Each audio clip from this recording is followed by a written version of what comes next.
Hello, welcome to another exciting episode of Synlab podcast. My name is Judith, and today we're discussing something very interesting and very dear to me. We're discussing with the amazing Mr. Ajayi Adeyemi. And before we commence, I'm going to be reading his enviable profile. Brace for impact. Judith, I'm trying to catch some breath. Welcome on set, Mr. Jai. But before we start, I'd like to let everyone know how seasoned you are and how best qualified you are to speak to this topic on ground. So first of all, Mr. Adeyemi Ajayi is an accomplished and passionate human resource professional with proven record of performance and goal achievement spanning various industries, FMCGs, digital solutions, financial services, logistics. He's a graduate of business administration from Ambrose Ali University, Eboma, and he has an MBA from the prestigious Obafemi Awolowo University, Ile-Ife. His professional career spans 17 years. Wow, that's a lot. And he's achievement focused and goal oriented. And there are a lot of professional organizations you're part of here, and it's really mind blowing. You're part of the Nigerian Institute of Training and Development. Yep. You're a member of the Senior Professional Human Resource International, a member of the Institute of People Management Professional South Africa, Chartered Institute of Professional Management Nigeria Fellow. Wow, that's amazing. And he's presently the Human Resource Director for Synlab Nigeria. Wow, and HR lead for Synlab Emerging Markets, covering 13 countries, Europe, Africa, and Middle East. Wow. Thank you. That's fantastic. It's so good to have you. Thank you very much, Judith. I'm so happy to have you. And today we'll be discussing something very interesting, and we feel that you're the most appropriate person to talk to this. And we're talking about promoting wellness lifestyle at the workplace. Yeah, I believe this is something that this is something you must be, from all the professional accolades you have. I believe that one of the things in the front burner, especially with human resource professional, is the human. Yes, the human in the resource itself, being humane.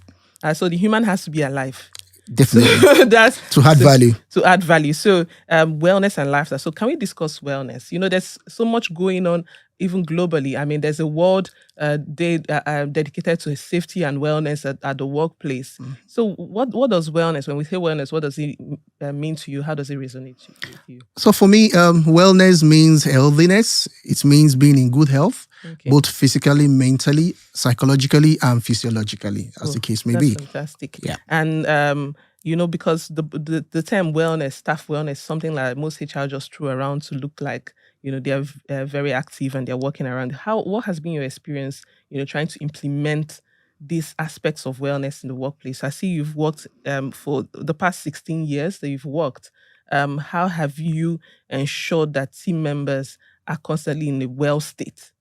So the general topic of wellness is quite broad, but when we begin to focus on the workplace, it starts from even how the people show up every day at work, starting from their mental states. Then we talk about people being able to focus, concentrate, being themselves, and bringing their whole self to the work environment. Then when they do get into the workplace, what is the work environment like? What is about the physical safety, the space, the air, the breath, the chairs they sit on?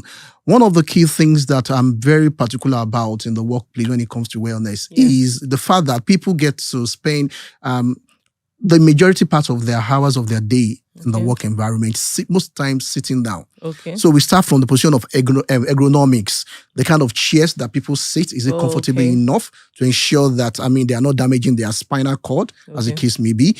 The table, is it elevated enough? Even the laptop that they use, do we have enough protective, covering on the screen for them? Wow. So all of this whole thing is very, very, holistic in terms of wellness when it comes to employees in the workplace. Wow. I'm glad that you started from the very thoughtful little things that most people ignore. Ergonomic chairs are the way to go, because for someone who is going to be sitting the whole day, that's something. And then let's move on to the other one, that feels like a recent buzzword, but it's not a buzzword. It's not just a buzzword. It is something that, is affecting, is ravaging the society, which is mental health, right?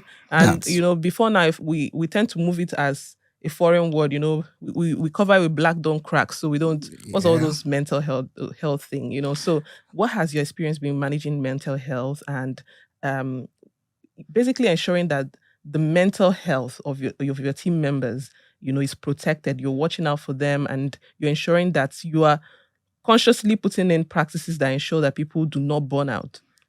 Right. Yeah. COVID came with a whole lot of things. Proud to the COVID era. Mental health seems to be like something that is a bit far from the Nigerian work environment. Yes. We use things just something that's peculiar to Yes. the foreign countries and all of that. But COVID then came with a lot of stress and all of that on people.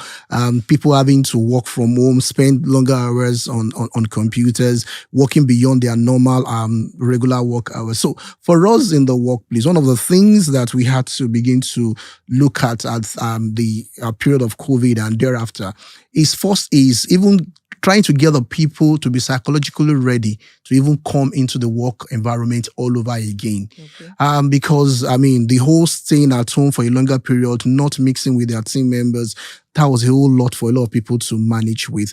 And then we begin to also look at issues around management and communication between the line manager and, of course, their junior colleagues in terms of how people speak to one another, the communication, the relationship, and then being deliberate about checking up on people, how they are doing. Okay. So you see people that they've gone through a lot of stress, and there are a lot of stressors, even in the work environment, even in the home front and all of that. So we encourage line managers to check up on people, to even be sure that people are psychologically ready even to come to work every day. And then what about those mental health related or challenges or stressors, like you call them, that people are not ready to divulge to them to the team? As a senior HR advisor, and obviously people are watching this and they're taking, you know, notes and learnings from this. What have you done actively to put things in place that enable people to come forward to discuss what their challenges are, be able to get help that they require, and do help them get through that phase? So the first thing here is to have an open door, communication in the work environment where people can easily access, especially the HR team members. People should be able to, beyond their line managers, they must be able to feel free to come forward to discuss personal issues and issues that affect their mental well-being. So one of the things we put in place is to ensure that we have an open door policy, and then freedom for people to be able to communicate at any point in time.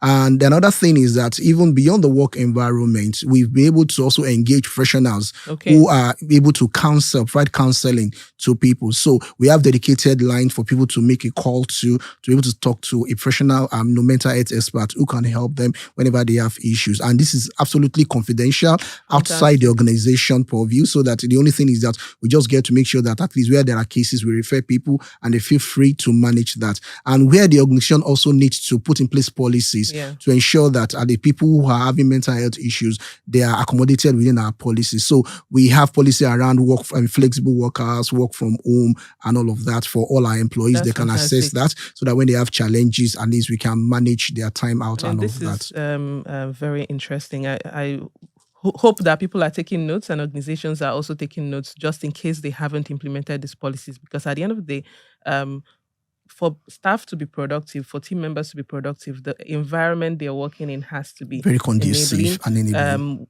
The working tools as well, from what we see from this conversation, has to be there. So I thank you so much, Mr. Dame Ajayi, for speaking to this. It's been my pleasure. In subsequent episode, we are going to look at the other aspects of wellness. Thank you very much. It's been my pleasure being on this show today.